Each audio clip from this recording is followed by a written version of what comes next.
پرانے زمانے کا ذکر ہے۔ ایک گاؤں میں لوہار اور اس کا بیٹا رہتے تھے۔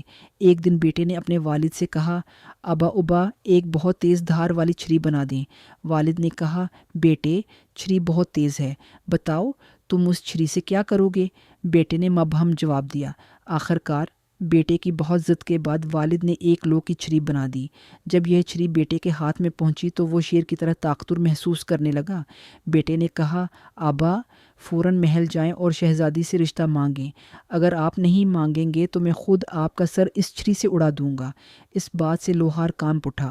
اس نے دیکھا کہ بیٹے کی آنکھوں میں خون سا نظر آ رہا ہے۔ والد نے سوچا کہ اب کیا کرے؟ اگر میں رشتہ مانگنے گیا اور بادشاہ مجھ سے ناراض ہوا تو مرا دوں گا، اور اگر نہ گیا تو بھی بیٹا مجھے مار دے گا۔ آخرکار بہتر یہی ہے کہ بادشاہ کے پاس جاؤں، چاہے جان کیوں نہ جائے، عزت کے ساتھ مرنا بہتر ہے۔ ایک دن لوہار نے ہمت جمع کی اور بادشاہ کے پاس گیا اور بیٹے کے لیے شہزادی سے رشتہ مانگا۔ بادشاہ نے یہ سن کر سخت غصہ کیا اور کہا کہ بیٹی کو نوکر کی بیٹی کے لیے رشتہ دینا نامناسب ہے۔ مگر وزیر نے بادشاہ سے کہا، مہاراج اگر آپ اسے ماریں گے تو لوگ ہمارا مذاق اڑائیں گے، ہمیں کوئی حل تلاش کرنا چاہیے۔ وزیر نے لوہار سے کہا، اگر آپ چاہتے ہیں کہ شہزادی کا رشتہ ہو تو آپ کے بیٹے کو ایک ایسا کام کرنا ہوگا جو آج تک کسی نے نہ کیا ہو اور نہ کسی نے دیکھا ہو۔ لوہار یہ بات سن کر واپس آیا اور بیٹے کو سب کچھ بتایا۔ بیٹے اور والد نے فیصلہ کیا کہ وہ سفر کریں اور یہ شرط پوری کریں۔ راستے میں وہ ایک گھنے جنگل میں پہنچے۔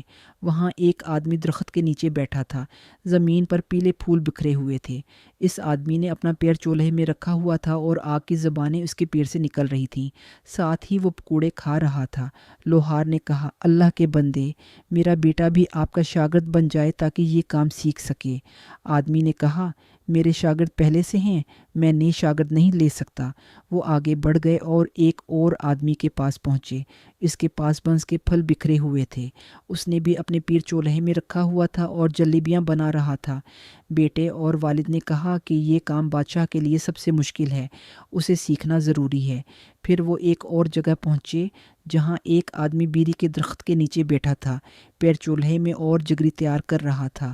بیٹے نے کہا، یہ کام سب سے مشکل ہے، اسے سیکھنا ضروری ہے۔ آدمی نے کہا، بیٹے کو میں اپنا شاگرد بنا دوں گا، لیکن تمہیں اسے 1 سال کے لیے یہاں بند کرنا ہوگا۔ لوہار نے ہدایت کے مطابق بیٹے کو کمرے میں بند کر دیا۔ بیٹا دن رات بھوک اور پیاس سے تکلیف میں تھا اور کمرے میں انسانی ہڈیاں بکھری ہوئی تھیں۔ وہ سوچنے لگا کہ شاید اسی کی قسمت بھی یہی ہے۔ پھر اس نے ایک بڑی ہڈی اٹھائی اور دیوار کھودنا شروع کی۔ آخرکار سخت محنت کے بعد بیٹا دیوار پھوڑ کر باہر نکل گیا اور ایک خوبصورت کمرے میں پہنچا۔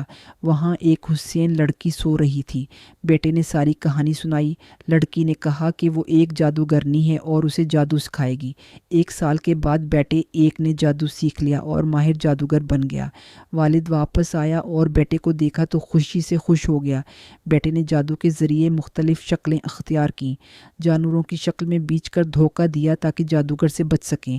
آخرکار بیٹے نے بادشاہ کے سامنے جادو کے مظاہر دکھائے اور شہزادی سے رشتہ حاصل کیا۔ شادی ہوئی۔ لوہار کا بیٹا بادشاہ کی داماد بن گیا اور بعد میں بادشاہ کی وفات کے بعد تخت پر بیٹھ گیا۔ دوستو، امید ہے کہ آپ کو آج کی کہانی پسند آئی ہوگی۔